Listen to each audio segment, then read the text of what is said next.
Ubicado en el noreste de Sudamérica, Ecuador está dividido por la línea equinoccial que separa al norte y al sur, con 283.561 kilómetros cuadrados. Se identifican 4 regiones geográficas diferentes en cuyo punto de convergencia se manifiesta la biodiversidad y la belleza de la vida.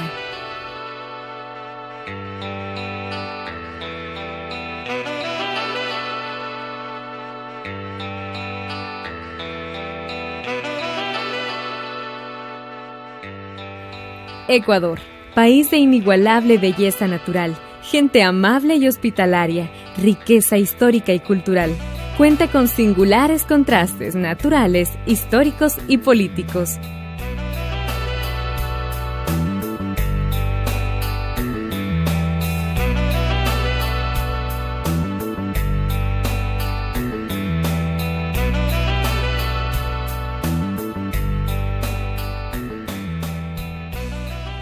A unos 250 kilómetros de la ciudad capital se encuentra la región amazónica del Ecuador. Este es uno de los rincones más importantes donde habita la biodiversidad del planeta.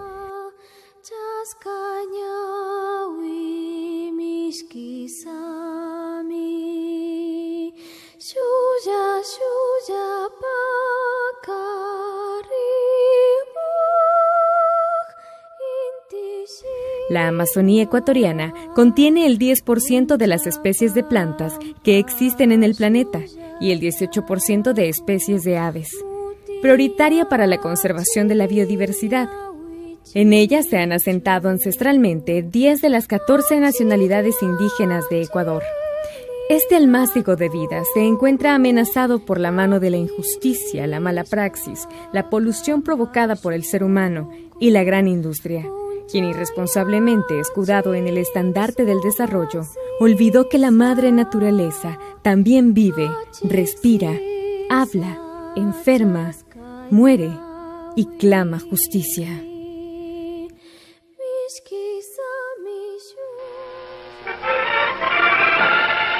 El lunes 26 de junio de 1972 constituye una fecha histórica para la economía ecuatoriana, con la llegada del petróleo desde el oriente a la ciudad de Esmeraldas, desde donde será exportado a los distintos países del mundo. Este hecho histórico será presidido por el gobierno nacional, periodistas e invitados especiales.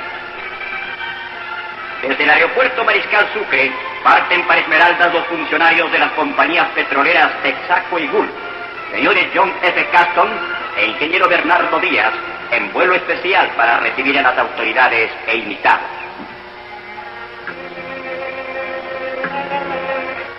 Aquí está el esfuerzo de las compañías Texaco y Gulf cuando, después de titánica labor para descubrir el petróleo en nuestro oriente, han construido el oleoducto transecuatoriano Lago Agrio Esmeraldas y la terminal de Balao, propendiendo al desarrollo socioeconómico del Ecuador. Emoción en los presentes cuando el helicóptero presidencial toca tierra. El primer mandatario del país, general Guillermo Rodríguez Lara, acompañado de los ministros de Recursos Naturales, Defensa Nacional y Finanzas, y altos funcionarios del gobierno y del consorcio petrolero Texaco y Gulf, hace su arribo para el acto que marcará un hito histórico en el país.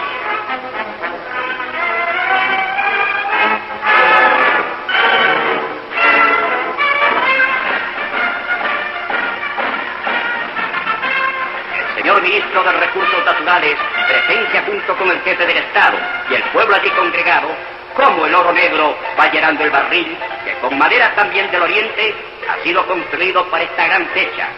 Luego se llenaron otros barriles que serán entregados a las provincias de la patria. El pueblo no puede contener su emoción. Sus manos encallecidas por el trabajo se mancharon con el negro petróleo que simboliza su esperanza. Todos, hombres, mujeres y niños, mancharon aún sus ropas en señal de júbilo para guardar un recuerdo imborrable de este día 26 de junio de 1972. Cabe destacar que gracias al esfuerzo conjunto de los trabajadores ecuatorianos y de las compañías Texaco y Gulf han hecho posible el descubrimiento de una riqueza y el inicio de una nueva era de prosperidad en nuestro país. El llanto negro de la selva. Desde las alturas se contempla la majestuosa obra de la vida, la reserva natural, el pulmón del mundo. La selva amazónica, con sus impetuosos ríos, sus verdes follajes, paraíso silvestre, cuna de la vida. Al ingresar a lo profundo del corazón de este biodiverso mundo, en la región nororiente de Ecuador, las provincias de Sucumbíos y Orellana son el testimonio pleno del rastro del depredador más grande de la historia, que como fruto de su instinto y sed de grandeza, provocó un derrame en el pulmón de América Latina, dejando como resultado sucias lágrimas de crudo en la madre tierra.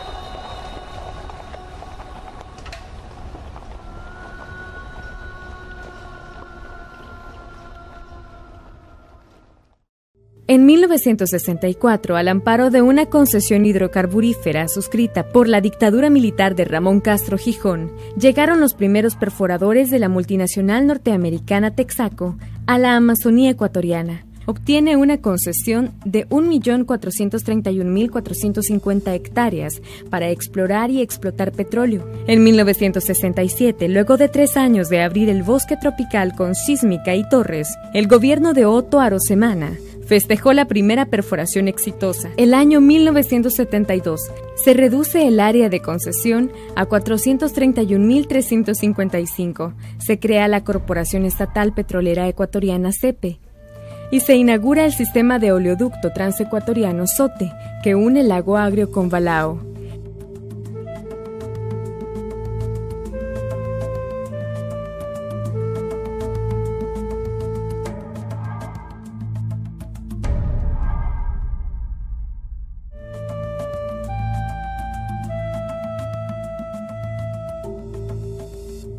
En marzo de 1986, el 50% de las acciones de Texaco en el SOTE pasan a manos del Estado ecuatoriano. Ya en 1992, CEPE, Petroecuador, toma posesión de todas las operaciones del consorcio. Texaco abandona el país. Texaco contaminó una amplia zona del territorio nacional, botando desechos tóxicos y aguas de formación en esteros y ríos, según el conglomerado de organizaciones y comunidades de base, unidas bajo las consignas de los derechos humanos y ambientales de la región amazónica ecuatoriana, llamadas Frente de Defensa de la Amazonía. Durante sus 28 años en la selva amazónica del Ecuador, Texaco vertió deliberadamente una cantidad de crudo puro 30 veces mayor a la derramada en el desastre de Exxon Valdez. Los tóxicos significaban un riesgo para más de 30.000 personas que habitaban el área afectada, cuya densidad se aproxima al tamaño del estado americano Rhode Island, afirma el Frente Amazónico. Texaco diseñó y construyó un sistema de más de 300 pozos y una extensa red de oleoductos que, según sus propias admisiones, sistemáticamente vertió más de 18.000 millones de galones, aguas de formación o simplemente aguas de desecho, directamente en la tierra selvática. La petrolera cavó del suelo de la selva aproximadamente 1.000 piscinas para desechos al aire libre, dentro de las cuales la corporación vertió petróleo y desechos tóxicos generados por la operación y mantenimiento de los pozos. La mayoría de estas piscinas existen desde principios de los 70s y hasta este día continúan filtrando toxinas al agua subterránea, el suelo y el aire.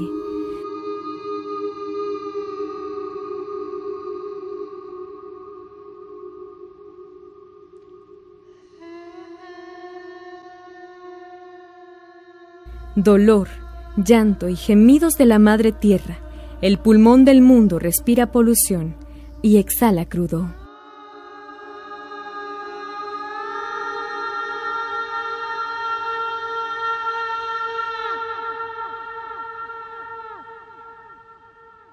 Las fuentes oficiales del gobierno del Ecuador reconocen este problema y reafirman la responsabilidad de la transnacional ante tan grave crimen a la humanidad.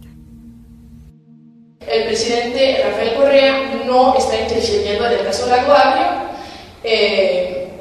y no lo ha hecho nunca y no lo puede hacer porque en Ecuador existe una plena separación de los poderes del Estado. visitó a la región para comprobar los daños ambientales, cuya existencia ha negado Chevron y que quiere endosar a la empresa estatal Petroecuador. Durante todo ese periodo, la única operadora, o sea, la única encargada de perforar los pozos, de extraer el petróleo, era justamente Texaco. No era responsabilidad de nadie más, de ninguna empresa más, sino de Texaco. O sea que la contaminación que existe hoy en día es responsabilidad directa de ella y de nadie más.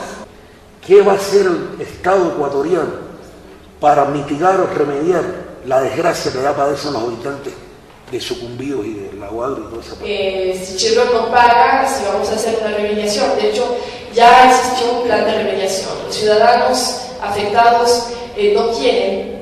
Esto es una pregunta que muchas veces se nos hace, ¿no? ¿Por qué no se ha remediado antes, etcétera? Porque esos son pasivos, son pruebas. Entonces los propios ciudadanos han pedido que no se remedie para que no se borren las pruebas de la contaminación que causó Chevron Texaco. Se siguen descubriendo pozos, piscinas dejadas por Texaco cubiertas.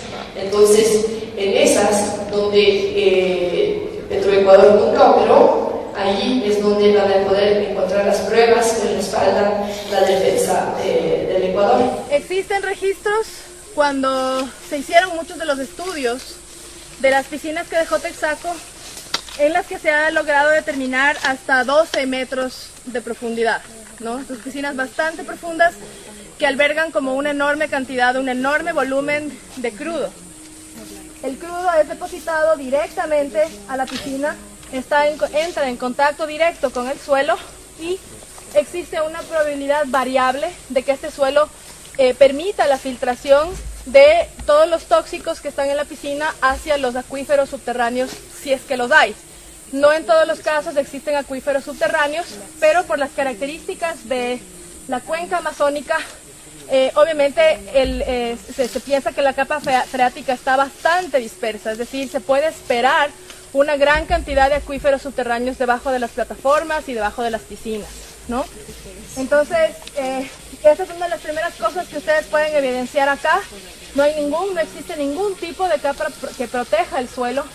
Y de hecho hay un dato interesante, que es que cuando se empezaron a hacer los reclamos sobre esta práctica, sobre el hecho de depositar el suelo en las piscinas, la explicación de la compañía Texaco fue que la composición del suelo amazónico es lo suficientemente arcillosa y que esto la hace 100% impermeable, ¿no?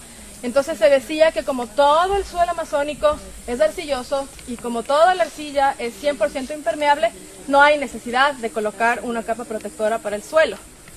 Y por lo tanto, absolutamente todas las piscinas que construyó Texaco en ese tiempo son como esta, ¿no? No tienen ningún tipo de protección.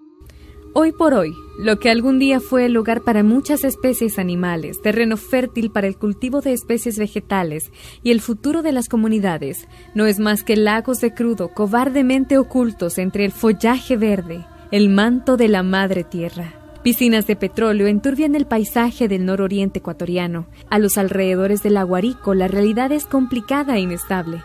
Los años pasaron y la verdad como luz de la mañana empezó a brillar ante tan oscuro escenario.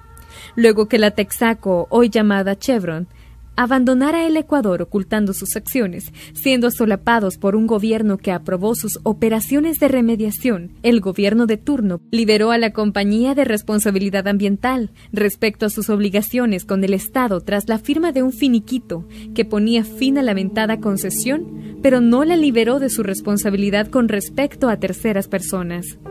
Los habitantes de las zonas que circundan las áreas contaminadas narran la triste historia de una injusticia, animales que morían, plantaciones que se marchitaban y la vida humana que como luz de vela se agotaba tras manifestarse múltiples enfermedades en sus cuerpos hasta finalizar con el desvanecimiento del soplo de vida sobre los afectados.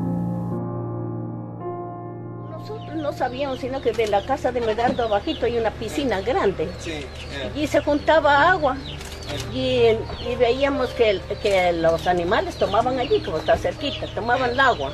Entonces nosotros contentos decimos, bueno, y esa piscina de agua, vamos a coger agua de aquí nomás. Cuando viene mi hijo, mi Angelito, Dice, mamita, no coja, eso tiene que ser malo, no cojan ni laven allí. Entonces nos regresamos y vamos a traer más abajo. Entonces empezaron a hincharse la panza los animales y se morían. Sí. Se hinchaban. Porque habían tomado el agua mezclado con crudo. Mezclado con crudo. Y también personas tomaron agua. Entonces nosotros no tomamos antes. ¿Y otras personas? Otras personas sí, otros que han tomado más abajo, sí, han muerto, la mayoría. Personas también. Sí, personas. ¿Algún conocido o amigo suyo murió por eso? Sí, tantos conocidos de aquí. La señora María Rosario Román Jiménez, se murió con el cáncer. También la Rosita Maza se murió con cáncer. ¿Y antes estaban todas esas maladías? Todos éramos buenas, nos juntábamos a trabajar, bien buenas. Comenzaban con dolor del cuerpo y decaimiento. Y entonces ya no tenían valor de trabajar así. Entonces fue que se iban decayendo el ánimo y ya no querían ni comer ni nada. Entonces por eso lo que se murieron así. La mayoría también con cáncer aquí, en la parroquia. Y por tantas partes se han muerto aquí en el oriente. Solamente con cáncer, donde quiera que ir hay cáncer. Fíjense. Y eso no debía de ser que nos hagan bastante daño a todos. Porque tantísimas personas que eran aquí buenas compañeras, compañeros, sufrieron con esa enfermedad de la contaminación del petróleo. Cuando yo vine ya había estado ya. Y yo vine, a ver, haremos cuenta pues, 30 años que vivo aquí y tengo 71 años.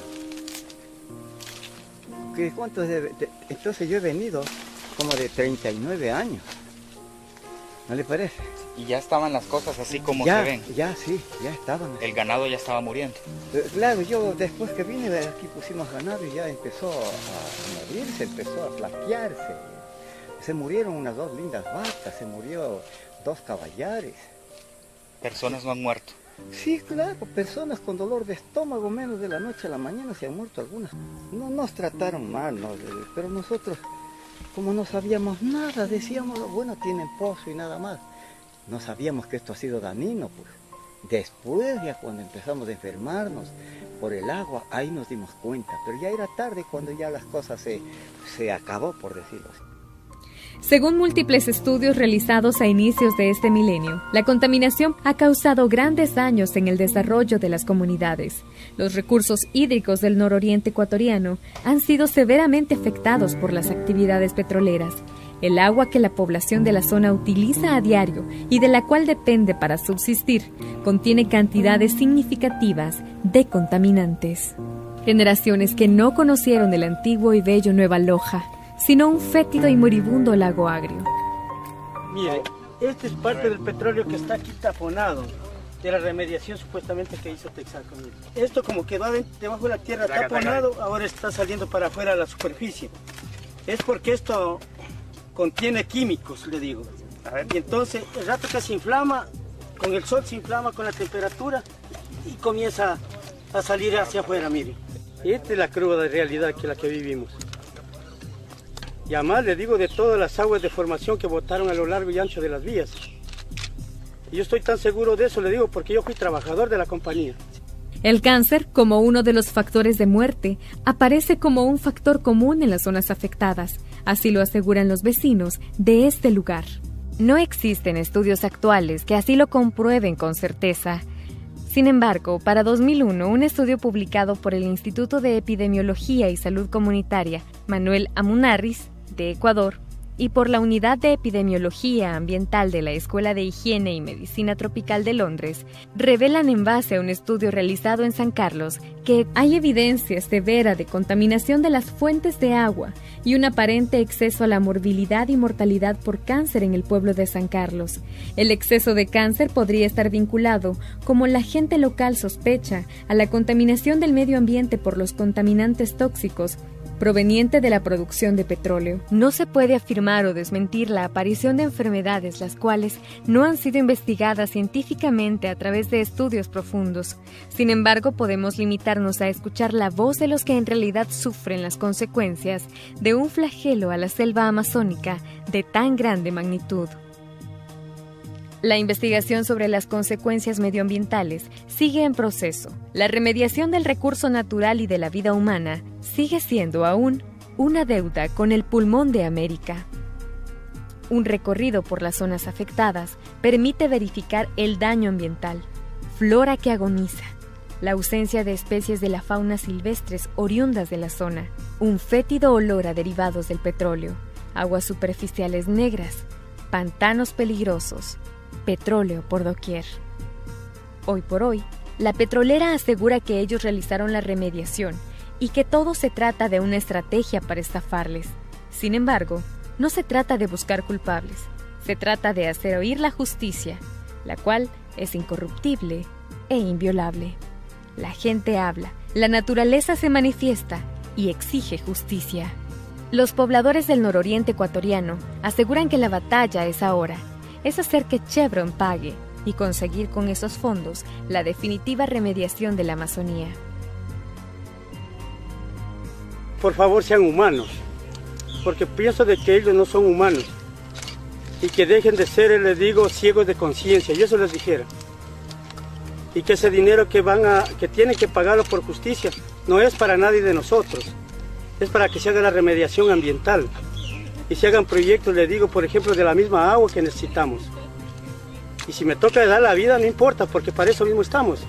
Que pongan la mano en el corazón y piensen que ellos también son humanos. Porque los que estamos viviendo aquí no somos animales, ni a los animales, porque caían animalitos que nosotros los sacábamos del petróleo y los poníamos acá, igual morían. Peor nosotros. Ya tenemos las consecuencias. Yo por mi parte sí pido que por favor nos devuelvan el agua y la remediación ambiental y lo que es salud. Para nuestra renacencia que quede siquiera eso. Por favor, dejan de estar mintiendo acá en la Amazonía a la gente que no está contaminada, que ya han dejado remediando. Es mentira. Que por favor ya dense cuenta que acá nosotros estamos sufriendo las pérdidas de las familias, que ya tienen que... Hoy es la Amazonía ecuatoriana la afectada por el ímpetu del poder. Mañana, el escenario puede ser nuestro continente, nuestro país, nuestro barrio o nuestra casa. El planeta es nuestro hogar, es nuestro deber defenderlo. Ecuador, ubicado en el sur de América, dividido por la línea equinoccial que separa al norte y al sur, país de inigualable belleza natural y múltiples circuitos culturales, políticos, económicos, parajes inigualables y escenario de una de las mayores tragedias medioambientales del mundo. Ahora la selva ecuatoriana llora. Lágrimas negras fluyen de lo profundo de su ser, y dentro de ella, un clamor que gime y pide a gritos justicia.